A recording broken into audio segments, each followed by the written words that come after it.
In this presentation, we're going to look at using slide titles on all of your slides in your PowerPoint presentations. Our learning objectives for this presentation are to hide a slide title, create unique slide titles, use color to hide slide titles or portions of slide titles, use outline view, and to describe why slide titles are important in a presentation. I've chosen this topic because it is something that I use frequently in my own PowerPoint presentations, and working with slide titles is an issue that I've seen repeatedly while co-facilitating the Accessibility 101 class. There may be times when you wish to use the whole slide to display a chart, a photo, or an embedded video. The obvious choice is simply to delete the title. However, a missing title leads to issues with navigation. Impaired navigation can be a problem for those using screen readers and for those simply wishing to go quickly through the contents of the slide presentation using the outline view. Let's look at the slide UDL at a glance. There is a slide title at the top, and an embedded video is in the main object placeholder. The title of the video, UDL at a glance, makes the slide title, UDL at a glance, redundant. I'd like to remove the slide title and expand the object placeholder to take up more of the slide. Let's start by doing this the wrong way. I'm going to go up to View on the ribbon, click it, and select Outline View in the Presentation Views group on the View ribbon. Now we see the outline view in the left pane and the slide in the right pane. UDL at a glance is slide 5. I'm going to delete the title object. When I do this, notice what happens in the outline view. We now see that slide 5 is blank. A screen reader would have no method of determining what is on that slide without going to the slide and reading the alt text. I'm going to undo this deletion and hide the slide title using the proper method.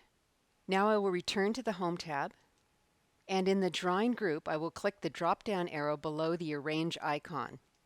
At the bottom of this list, click on Selection Pane. The selection pane will appear to the right of the slide. The selection pane shows the objects that appear on the slide. Please note that the object list is in reverse order to the selection order on the slide. Title is showing at the bottom of the list. However, title will be the first object selected as one tabs through the slide. I'll demonstrate how that is done. I'll accomplish this process by clicking in the upper left-hand corner of the slide. Then I will press the Tab key multiple times to move through the objects in the slide. This is also an example of how one can move through the slide without using a mouse. When I press Tab the first time, the title is selected, and you will see that Title 1 is selected in the selection pane. I'll continue to tab, and you will see the objects on the slide selected and the corresponding object highlighted in the selection pane. The video object is selected. The date placeholder is selected. The slide number is selected. The audio that has been added to this slide and appears at the bottom of the slide is now selected. Object order on a slide is a subject for another time. However, you can change the order of the objects by just moving the name of the object to the desired position in the selection pane.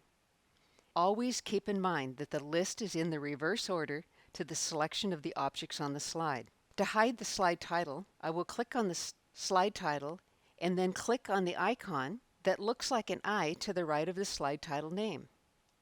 The slide title has been hidden on the slide, but it still appears in the outline view. This allows for easy navigation by users and by screen readers within the presentation. Now, if I wish to expand the embedded video object to use more of the slide, I can click it, pull the edges to resize to meet my needs, and move the object to balance the slide.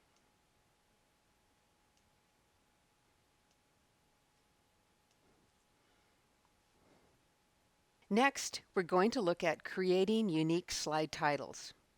Not only should every slide have a title, every slide should have a unique title. Sometimes we may have the same information that runs more than one slide.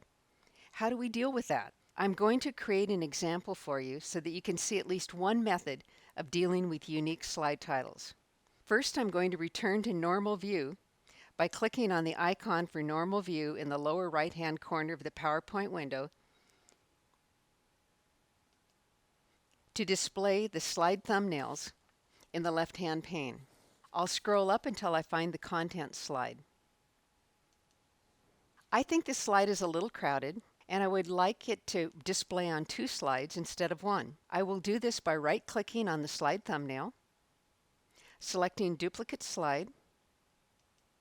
I will now edit the first slide to display only the first 3 bullets,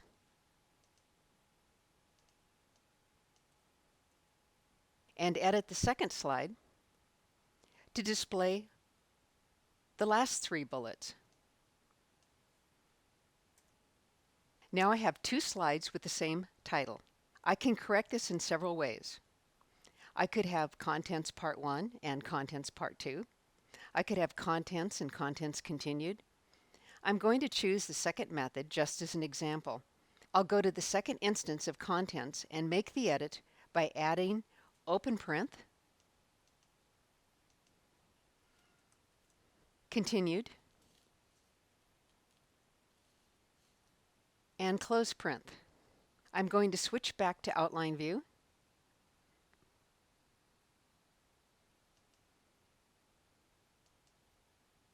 You can see in the Outline View that it shows Contents and Contents Continued.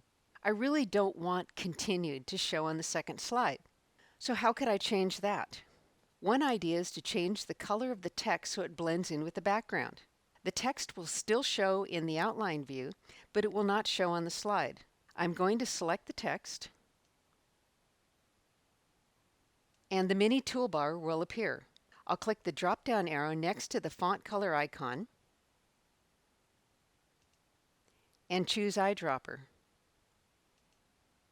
from the menu that appears. You will see a square with a dashed outline and a small eyedropper appear on the screen. Move the eyedropper to the color that you wish to use for the text that is selected, and click. I'm going to move the eyedropper over the brown band that appears behind the title text and click. By changing the color of the text to the color of the background, it essentially disappears. It doesn't show on your slide, but it still shows in the outline. To reiterate what we've done here, we've hidden a slide title, created unique slide titles, used color to hide slide titles, and used Outline View to check the work. We've done this to meet accessibility standards and to facilitate navigation for all users.